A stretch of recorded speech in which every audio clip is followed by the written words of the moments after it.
Pernah kepikiran nggak soal jejak digital Anda? Semua foto, video, suara Anda yang tersebar di internet. Itu kan semacam cermin digital diri kita. Tapi, gimana kalau cermin itu retak?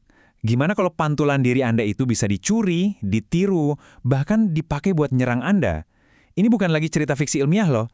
Ini adalah realitas baru kita di era kecerdasan buatan. Pertanyaannya, jujur aja, agak bikin merinding ya. Bisa nggak sih AI nyuri identitas kita? Jawabannya, sayangnya, jauh lebih rumit dan jauh lebih nyata dari yang mungkin kita bayangkan. Oke, coba kita lihat datanya. Kalau Anda ngerasa cemas soal ini, tenang, Anda nggak sendirian kok.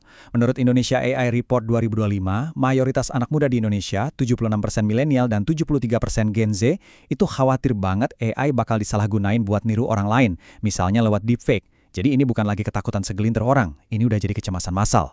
Dan yang perlu kita sadari betul, ini bukan masalah nanti-nanti. Beberapa ahli bahkan menyebutnya sebagai krisis peradaban yang terjadi ya sekarang ini juga, di depan mata kita. Fondasi dari apa yang kita anggap sebagai kebenaran, itu lagi benar-benar diuji. 25,6 juta dolar. Angka ini, wah ini bukan cuma angka. Ini dampak nyata. Ini jumlah duit yang benar-benar hilang dari seorang karyawan di Hong Kong. Dia ketipu dalam sebuah video call di mana semua atasannya, termasuk CFO-nya, ternyata adalah deepfake yang dibuat oleh penipu. Jadi kerugiannya bukan cuma reputasi tapi uang sungguhan. Jadi masalahnya tuh lebih dalam dari sekedar duit hilang. Kita ini lagi ngadepin yang namanya krisis kepercayaan. Nah, disinilah muncul satu konsep yang bahaya banget, namanya dividen pembohong, atau liar's dividend. Nah, ini yang bikin konsep ini jadi licik banget. Masalahnya bukan cuma video palsu yang kita percaya, tapi video asli yang malah jadi nggak dipercaya. Seorang penjahat sekarang bisa gampang banget berkelit dari bukti video asli dengan bilang, ah, itu kan deepfake. Dan seketika, dia menanamkan keraguan. Konsep bukti itu sendiri jadi goyah.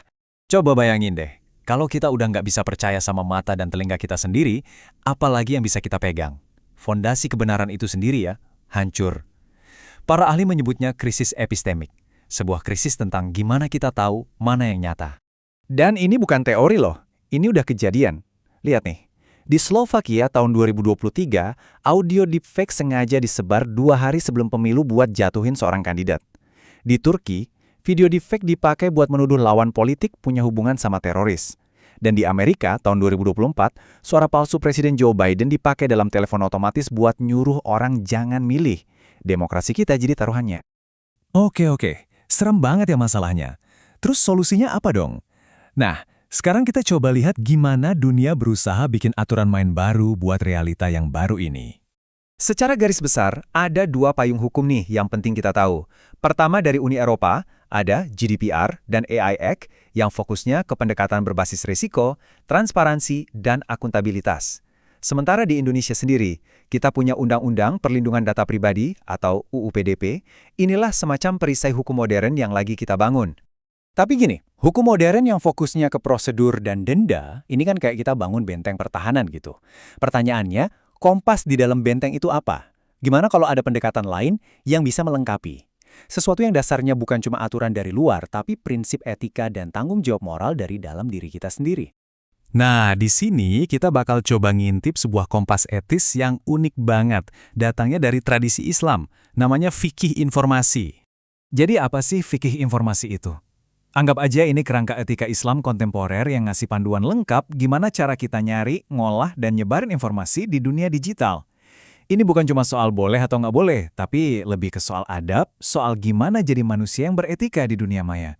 Tujuan utamanya itu buat menegakkan yang namanya maqasid asy-syariah, atau gampangnya tujuan-tujuan luhur dari hukum Islam. Dan salah satu yang paling puncak itu adalah melindungi martabat manusia. Nah, ini kan nilai yang universal banget ya, kita semua pasti setuju. Lebih spesifik lagi, ada prinsip namanya hifdz al-eld, artinya menjaga kehormatan dan harga diri. Prinsip ini jelas-jelas ngelarang hal-hal kayak memata-matai atau tajassus, fitnah, apalagi nyebar gosip. Semua hal yang jujur aja makin gampang dilakuin dan dampaknya makin dahsyat gara-gara teknologi sekarang. Nah, coba lihat perbandingan ini deh. Di sini kelihatan banget bedanya. Kalau GDPR nuntut sesuatu itu legal, fikih informasi nuntut keadilan atau adil. GDPR minta data dirahasiakan, fikih informasi landasannya amanah atau kepercayaan. Tapi yang paling penting lihat bagian akuntabilitas. Di hukum modern sifatnya pembuktian. Di fikih informasi dasarnya masyhuliyah, tanggung jawab pribadi langsung ke Tuhan. Jadi ada semacam kompas moral internal yang jauh lebih dalam. Jadi, dengan semua ini, terus apa yang bisa kita lakuin sekarang juga buat ngelindungin diri kita? Yuk, kita bedah 5 langkah praktis buat ngambil alih kendali atas diri digital kita. Oke, kita mulai ya. 1. Simple aja, pakai browser yang fokus ke privasi buat ngeblok pelacak. 2. Coba deh cek HP kamu, batasin izin aplikasi cuma buat yang penting-penting aja. 3. Pastiin encryption end-to-end di aplikasi chat kamu itu aktif. 4. Biasain buat rutin ngebersihin jejak digital kamu. Dan 5, ini penting banget, tolong pikir 2 kali sebelum unggah foto pribadi ke situs-situs AI yang nggak jelas. Jadi, poin krusialnya adalah ini, sebuah kaidah penting dari fikih informasi, pertanggungjawaban personal atas tindakan kecerdasan buatan. Intinya, kita nggak bisa nyalahin algoritmanya. Manusianya, yang bikin, yang make, yang nyebarin, merekalah yang pada akhirnya harus bertanggung jawab. Dan semua ini ngebawa kita ke satu pertanyaan terakhir yang cukup dalam. Kalau AI bisa niru siapa aja dengan sempurna, pertanyaan buat kita bukan lagi siapa yang bisa kita percaya, tapi justru kita ini bertanggung jawab untuk jadi orang yang seperti apa. Di zaman di mana kepalsuan itu murah dan gampang dibuat, menjadi otentik itu bukan lagi sekedar pilihan, tapi sebuah sikap moral yang paling berharga.